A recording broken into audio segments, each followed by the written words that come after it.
Alors le coût net est intéressant, donc effectivement, il y a deux choses importantes dans ce sujet. Donc déjà, vous avez pu découvrir les différents éco-matériaux, et j'aimerais qu'on revienne sur le lin, parce que nous sommes, nous, bas normands, un des premiers producteurs de lin.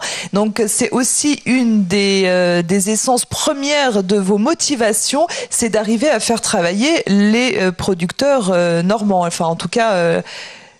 Non, je dis une bêtise. Oui, là. non. Le lin est un matériau qui peut être intéressant au même titre que le chanvre. Il est intéressant dans l'utilisation de ses déchets. Donc le lin est vendu pour la fibre. Reste après le teillage des particules qui sont aujourd'hui du déchet industriel et qui pourraient être réutilisées pour faire des matériaux d'isolation.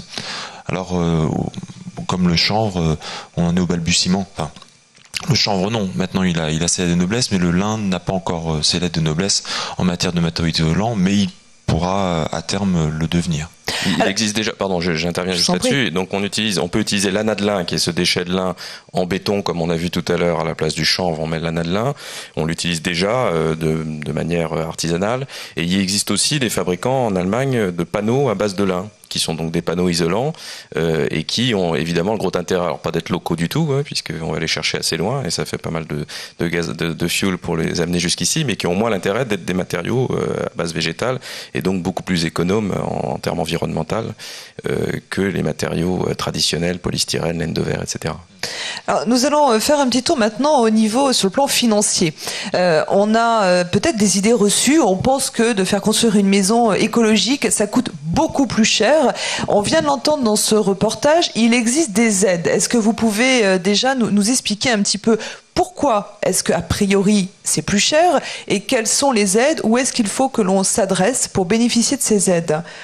Alors pour les aides, vous pouvez contacter les espaces info-énergie, qui sont des points de regroupement d'informations gérés par l'ADEME, Agence de développement de l'énergie, de la maîtrise de l'énergie et de l'environnement, pardon. Et ces aides sont aujourd'hui complétées par le Conseil régional de Basse-Normandie, qui offre donc une aide supplémentaire et qui est parfois majorée dans l'usage de matériaux écologiques. Pour inciter les gens à l'utiliser un petit peu plus. Donc c'est l'État en fait qui apporte Non, c'est la région et c'est très important à signaler parce que c'est assez rare et donc il faut louer cette action. La région en effet a décidé de subventionner plus les matériaux écologiques, sains. C'est vrai qu'il y a un petit problème de terminologie où on se bagarre tous un petit peu, mais peu importe, on sait de quoi on parle. Et à partir du moment où on utilise ces matériaux, on a effectivement une surprime par rapport à un matériau d'isolation normal.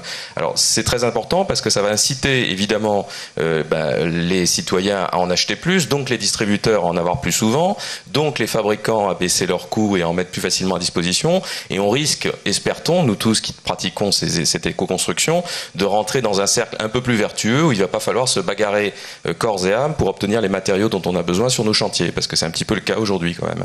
Oui, c'est ce qu'on a cru comprendre quand on a préparé cette émission, et en même temps je me pose une autre question, est-ce que vous trouvez facilement de la main-d'œuvre pour poser ces nouveaux matériaux? Parce que j'imagine que les entrepreneurs ne sont pas tous habilités à poser du chanvre ou de la laine de mouton ou je ne sais quel matériau. Est-ce que c'est plus compliqué? Donc aujourd'hui, la ressource en artisans pouvant poser ces matériaux est assez faible. Ce qui génère forcément, quand il y a de l'envie de poser des matériaux isolants, l'autoconstruction. Donc la profession n'est pas encore structurée autour de ces matériaux. Est-ce qu'il y a une volonté de le faire? Est-ce que vous qui rencontrez, j'imagine, beaucoup d'artisans, est-ce qu'ils ont envie d'apprendre, de se fédérer pour arriver à proposer une main-d'œuvre moins chère? Je dirais qu'aujourd'hui, l'envie est naissante. De plus en plus d'artisans se posent la question de leur santé, de la santé de leurs employés, puisqu'ils sont redevables au niveau de la sécurité, de la pollution. Enfin, je veux dire, ils sont de plus en plus concernés directement par ça, et donc ils se posent de plus en plus de questions. la clientèle est de plus en plus demandeuse de ces matériaux. Je dirais donc de ces deux problématiques va naître des besoins et les artisans commencent à demander des formations. Voilà, ça structure quoi. Mais bon, on est au tout début. On est au balbutiement. Alors oui, monsieur Knapp. Je voulais juste dire là-dessus, je crois que ce qui est très important et le rôle de l'art pour ça, moi, me paraît tout à fait louable en Basse-Normandie, c'est que c'est la demande qui va provoquer ce changement. Les artisans, ils sont pas contre, c'est des matériaux plus agréables à travailler, qui leur apportent plutôt un peu plus de plus-value parce qu'ils sont moins chers à l'achat, peut-être plus chers à la pose, moins chers à l'achat. Enfin certains, c'est par exemple la paille. Je veux dire, le travail sur la paille, c'est pas la paille qui coûte cher, c'est le travail de mise en œuvre de la paille. Donc les artisans sont pas du tout contre. Le problème, c'est qu'il faut qu'il y ait un marché pour qu'ils répondent. Et bon, ce marché naît. Le rôle des collectivités locales est important dans ce domaine-là parce qu'elles peuvent tout à fait pousser.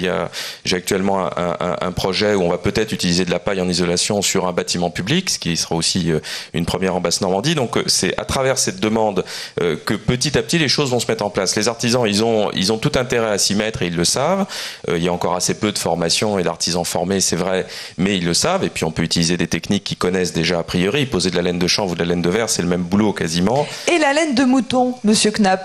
Parce que nous avons rencontré, nous sommes allés à la rencontre de monsieur Leroy à Caen. Alors par contre là, c'est lui-même qui pose sa laine de mouton pour isoler sa maison. Regardez, on en parle juste après.